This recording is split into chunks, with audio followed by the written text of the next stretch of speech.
자, 오늘 본문에 아기 예수님께 가장 먼저 경배를 드린 사람들이 나옵니다. 그들은 바로 동방의 박사들이었습니다. 별을 연구하는 박사들, 천체를 연구하고 초롱초롱 빛나는 별을 연구하는 그런 박사들입니다. 그래서 동방에서부터 와서 하나님께서 보내신 아기 예수께 경배를 드리는 모습이 오늘 본문에 상세하게 기록되어 있습니다.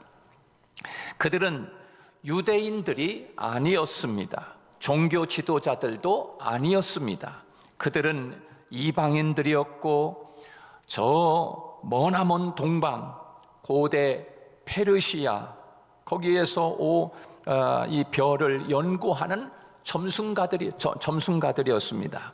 이들은 별을 연구하다가 유독 한 별을 보고서 그들의 시선이 집중된 것을 볼 수가 있습니다. 그것은 그들이 그토록 기다리던 인류를 구원하실 메시아의 탄생을 알리는 별이었기 때문에 그렇습니다. 그들이 발견한 별이 그들을 인도하는 것을 볼 수가 있습니다. 그들은 별을 보고 산을 넘고 강을 건너 그 멀고 먼 몇 달에 걸렸는지도 모릅니다. 아주 먼 곳에서부터, 우리나라야 넓어봐야 거기서 거기잖아요. 그런데 그들은 아주 먼 저 동방에서부터 예루살렘까지 와서, 베들레헴까지 와서 예수님을 맞이했다라고 하는 것은 이건 놀라운 일입니다. 우리가 매년 성탄절을 맞이하지만 바로 이 동방의 박사들만큼만, 그 동방의 박사들 반만큼이라도 성탄절을 맞이하는 마음이 있다면 어떨까라고 하는 그런 생각을 가져봅니다. 여러분, 오늘 이 말씀을 들으면서 동방의 박사들이 이런 심정으로 바로 동방에서부터 예루살렘 그 베들레헴까지 오는 그 과정을 여러분들이 한번 상상해 볼 수 있기를 바랍니다. 그들은 그렇게 몇 달에 걸쳐서 그렇게 베들레헴까지 와서, 그리고 황금과 유향과 모략을 가지고 그냥 빈손으로 온 것도 아니고 그렇게 예물을 가지고 아기 예수께 경배를 드렸다. 그렇게 오늘 본문에 기록하고 있습니다. 그들은 누가 시킨 것도 아닙니다. 그저 자발적으로 너무나 기쁘고 감격해서 진심으로 우러나오는 정성으로 귀한 예물을 가지고 아기 예수께 드리며 경배를 드린 사건입니다. 우리에게도 이번 성탄에 동방 박사들처럼 기쁨이 넘치고 감격스러운 아기 예수께 우리의 마음과 정성을 드리는 그런 성탄절이 되기를 주님의 이름으로 축복합니다. 자, 그러면 구체적으로 오늘 이 동방 박사들의 성탄은 어떤 성탄이었는가? 첫째는 동방 박사들의 성탄은 먼 길을 찾아온 성탄입니다. 먼 길을 찾아온 성탄. 오늘 본문 1절 말씀에 보면 헤로드 왕 때 예수께서 유대 베들레헴에서 나심에 동방으로부터 박사들이 예루살렘에 이르러 말하되, 그렇게 말씀하고 있습니다. 동방에서부터 베들레헴에 이르렀다. 동방으로부터 박사들이 예루살렘에 찾아왔습니다. 왜 찾아왔을까요? 아기 예수를 찾아 경배하려고 찾아왔습니다. 그들은 아기 예수가 인류를 구원하실 메시아인 것을 알았습니다. 그들은 저 동방에서 찾아온 박사들인데, 학자들에 따르면 여기서 동방이라고 하는 것은 고대 페르시아, 지금으로 말하면 이란입니다. 이란, 이란, 이라크 이렇게 있잖아요. 그 이란이라고 하는 그 지역이 바로 동방입니다. 그들은 페르시아에서 예루살렘까지 거리는 무려 1500km 됩니다. 제가 어저께 이 1500km가 얼마나 먼가 제가 여러분 1500km 그러면 여러분 거리가 들어옵니까? 안 들어오시죠? 그래서 제가 네이버 지도를 펴놓고 서울에서부터 부산까지 직선거리로, 이 도로로 말고 직선거리로다가 부산까지 거리가 몇 킬로나 되나, 그래서 딱 네이버에서 딱 찍어가지고 딱 했더니 그냥 한 몇 초면 알겠더라고요. 딱 나오는 거야. 직선거리로, 고속도로가 아니라 직선거리로 서울에서 부산까지 300km가 넘습니다. 이 자전거 타고도 한 4일 정도 걸리고, 걸어서 간다고 그러면 얼마나 걸리겠습니까? 부산까지 300km인데. 그러니 여러분 1500km 거리를, 1500km면은 부산을 3, 5, 15, 부산을 5번 가는 거예요. 5번. 5번 가는 거리를 걸어서. 그러면 한 번 갈 때마다 걸어서 한 달 걸릴래요? 한 20일 걸릴 것 같아요. 한 달? 20일 정도 걸릴 것 같아요. 20일 걸어서 가면. 그러면 20일 걸어가는 거를 5번. 그럼 2, 5, 10. 100일. 그러면 3개월 이상, 한 4개월 정도 걸려서 동방에서 베들레헴까지 걸어왔다는 거예요. 그 여러분 지금 같으면야 뭐 비행기가 있으니까 금방 올 수 있고, 그저 고속도로 그냥 타 타고 가면, 차 가지고 가면 금방 올 수 있지만, 그 옛날 예수님이 태어날 당시에는 그저 걷고 낙타 타고 오고 이게 다 아닙니까? 그 낙타가 뭐 뛰는 것도 아니고 말 타고 오는 것도 아니고. 그러니 여러분 얼마나 먼 길을 그들이 예수님이 탄생하는 것을 알고 감격스럽게 기쁨으로, 그들은 유대인들도 아니고 종지 지도자들도 아닌데도 불구하고 예물을 바리바리 싸가지고 아기 예수께 경배하기, 단 한 가지, 경배하기 위해서 왔다 하는 것입니다. 먼 거리를 왔다. 사막의 위험도 있었을 것이고요, 강의 위험도 있었을 것이고, 강도의 위험도 있었을 것이고, 그리고 질병의 위험, 또 짐승들의 위험. 여러분 그 3개월 4개월 동안 오면서 얼마나 많은 어려움이 있었겠습니까? 배고픔의 위험. 그런데 그런 것들을 다 무릅쓰고 예수님을 찾아왔다는 거예요. 인류를 구원하실 예수 그리스도를 만나야 한다는 단 한 가지 목적을 가지고 멀고 먼 길을 찾아 나선 것입니다. 우리는 지금 어떤 마음으로 성탄을 맞이하고 있습니까? 그저 매년마다 성탄절을 맞이하지 않습니까? 기쁘다 구주 오셨네, 거룩한 밤 거룩한 밤, 그렇게 찬송을 부르면서 성탄절을 맞이합니다. 과연 정말로 예수님을 진정으로 나의 구주, 나의 하나님으로 영접하고 환영하고 진심으로 성탄을 맞이하고 있는가? 이 땅에 나를 구원하시기 위하여, 나의 모든 죄를 다 속죄하시기 위하여, 하나님의 어린 양이 되기 위하여, 십자가에서 피 흘려주시기 위하여 이 땅에 오신 그 예수님의 성탄, 나심을 우리는 어떤 마음을 가지고 성탄절을 맞이하느냐 이겁니다.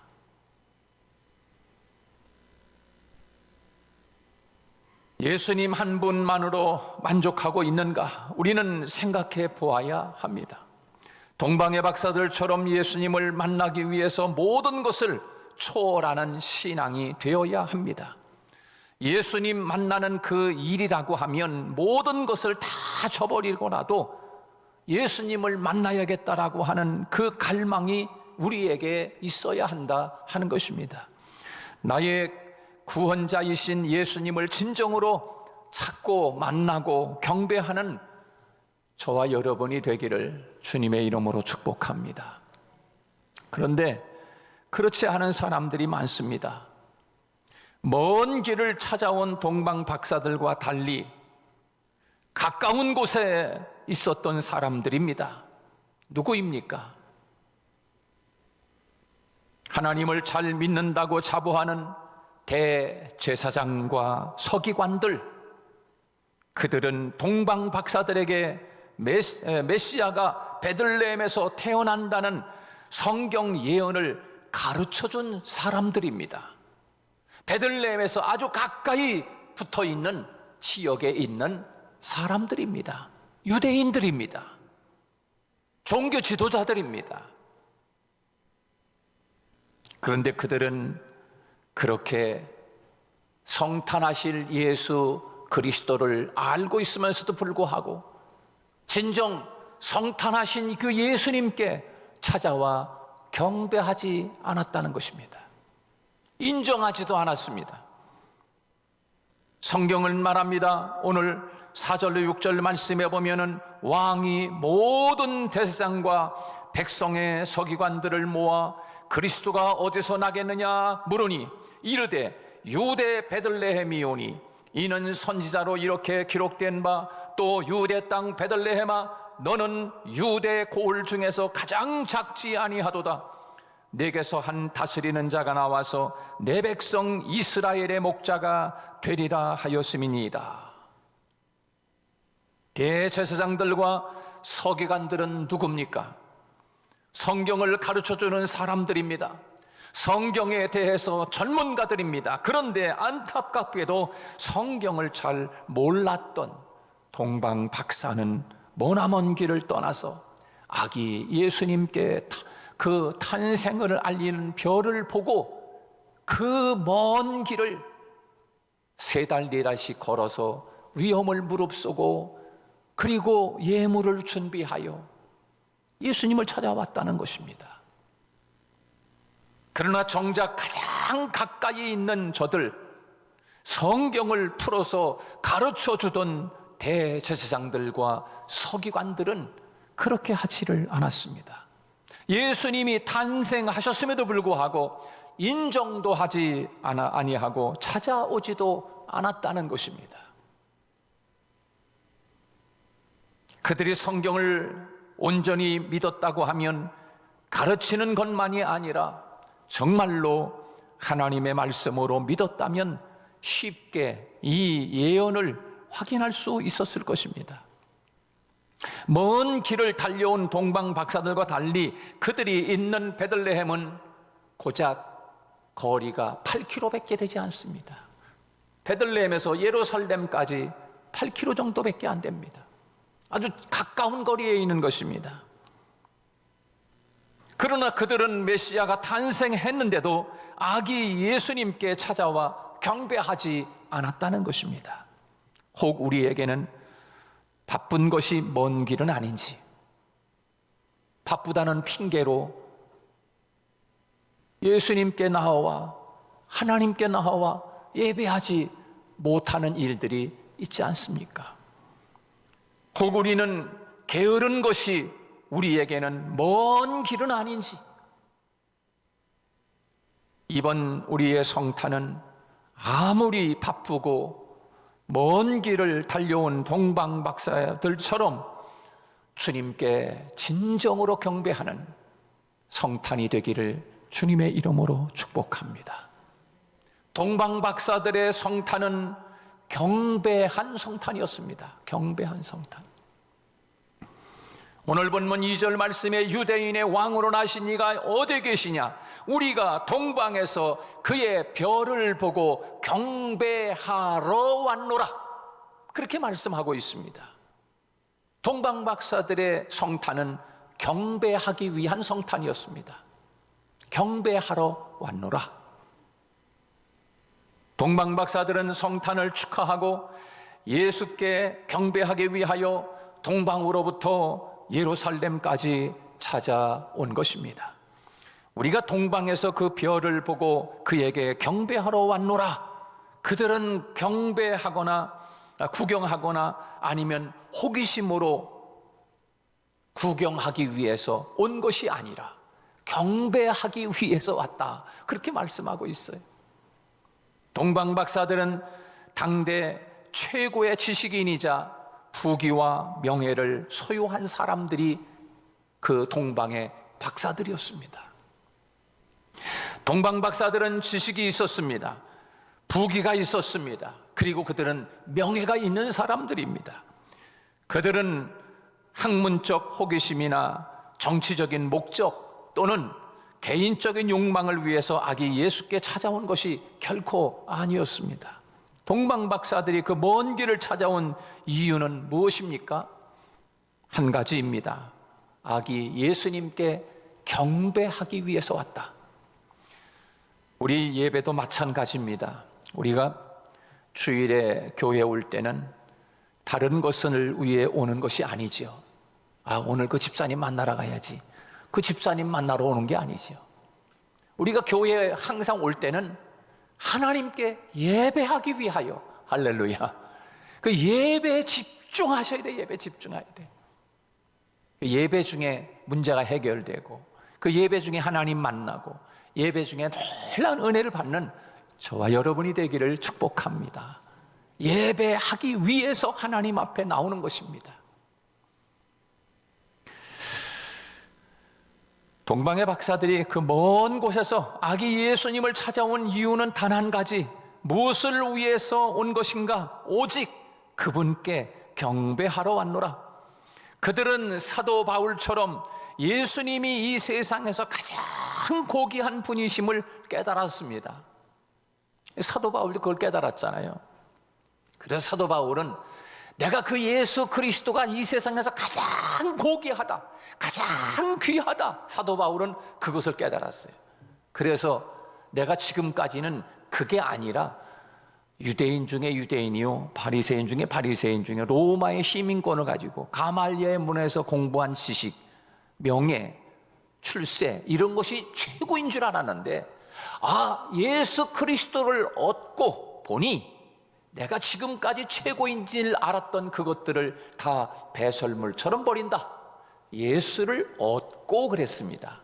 그래서 사도 바울은 예수 그리스도가 이 세상에서 가장 귀한 것을 갖고 보니까 내가 가지고 있는 것은 이건 아무것도 아니로구나, 다 버리는 거예요. 여러분, 우리 손에 뭔가가 들려져 있는데 누군가가 이것보다 훨씬 더 좋은 것을 준다고 하면 아이들도 그래요. 딱 버리고서 딱 그걸 잡잖아요. 우리의 모습이 그래야 될 줄로 믿습니다. 이 세상 것, 그것이 진정 좋은 줄 알았는데 예수를 얻고 보니까 이것은 아무것도 아니로구나. 바울이 그런 마음을 가지고 일평생을 살았어요. 우리는 과연 어떤 목적으로 예수님께 나옵니까? 성탄절은 이 땅에 오신 예수님께 경배하는 날입니다. 동방 박사들은 아기 예수께 엎드려 경배드렸습니다. 그렇습니다. 초라하고 보잘것없는 동방에, 그것도 방도 없이 그저 그 말구유에 누워있는 아기 그 예수께 왕이라고 믿을 수가 있겠습니까?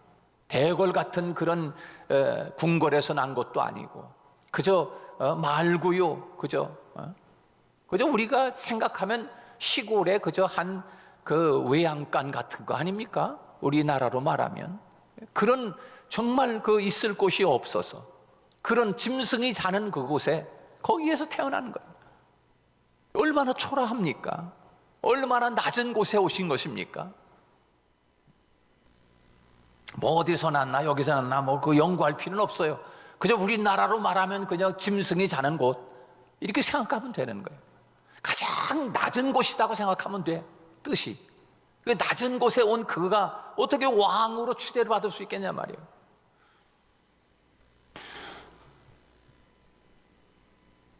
동방의 박사들은 그것을 믿었습니다.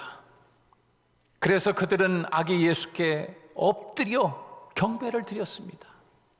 11절 말씀에 보면 집에 들어가 아기와 그의 어머니 마리아가 함께 있는 것을 보고 엎드려 아기께 경배하고 보배 합을 열어 황금과 유향과 모략을 예물로 드리니라. 그렇게 말씀하고 있습니다. 경배한다는 뜻은 땅에 엎드린다 하는 것입니다. 무릎을 꿇고 경배한다라고 하는 의미가 있습니다. 무릎을 꿇고 경배했다는 거예요. 지식도 있고 부귀 명예도 있는 동방 박사들이 아기 예수 태어난 지 얼마 되지도 않은 그 아기 예수께 엎드려 경배 드렸습니다. 여러분, 예배가 뭡니까? 우리 창조자이시고 구원하신 하나님 아버지께 경배하는 것이 예배 아닙니까? 기도가 뭡니까? 역사의 주권자이신 하나님께 엎드리는 것입니다. 그게 기도입니다. 겸손하게 엎드리는 것, 이게 진정한 경배요, 진정한 믿음인 것입니다. 마치 세례 요한의 고백처럼 예수께서 온전히 경배하는 자세가 되어야 할 것입니다. 그 세례 요한이 그렇게 하지 않습니까? 요한복음 3장 30절 말씀에 보면 세례 요한이 이렇게 이야기합니다. 그는 흥하여야 하겠고 나는 쇠하여야 하니라. 그렇게 말씀했어요. 예수님은 흥해야 되겠고 나는 쇠하여야 된다 하는 것이에요. 바로 그런 마음 자세를 가지고 동방의 박사들은 아기 예수님께 경배를 드렸다는 거예요. 그 아기께 엎드렸다는 거예요. 이런 마음이 성탄을 맞이하는 우리의 마음이 되어야 합니다.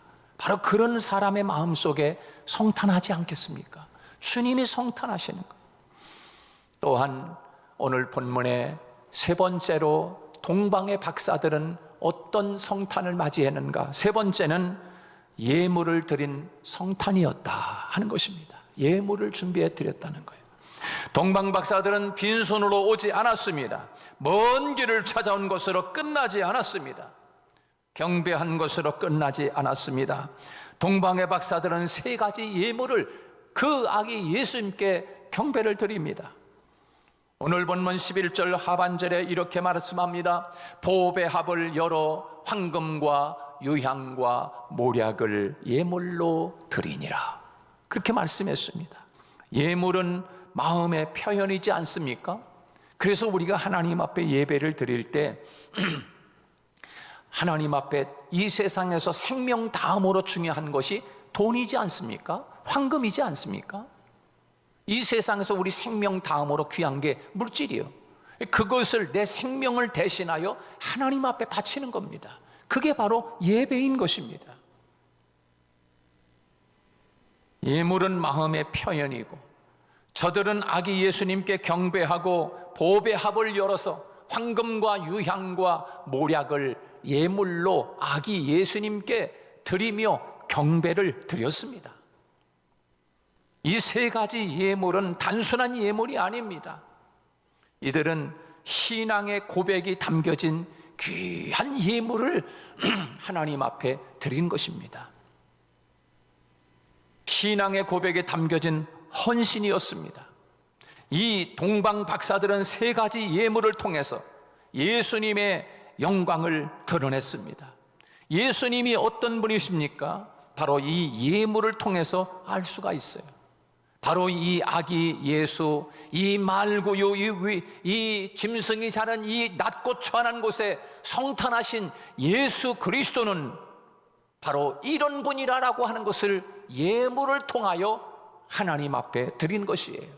당신은 왕입니다 라고 하는 표로 황금을 드렸습니다. 당신은 이 세상에, 온 세상에 왕으로 오셨습니다 라고 하는 마음으로 황금을 드린 거예요. 황금. 할렐루야.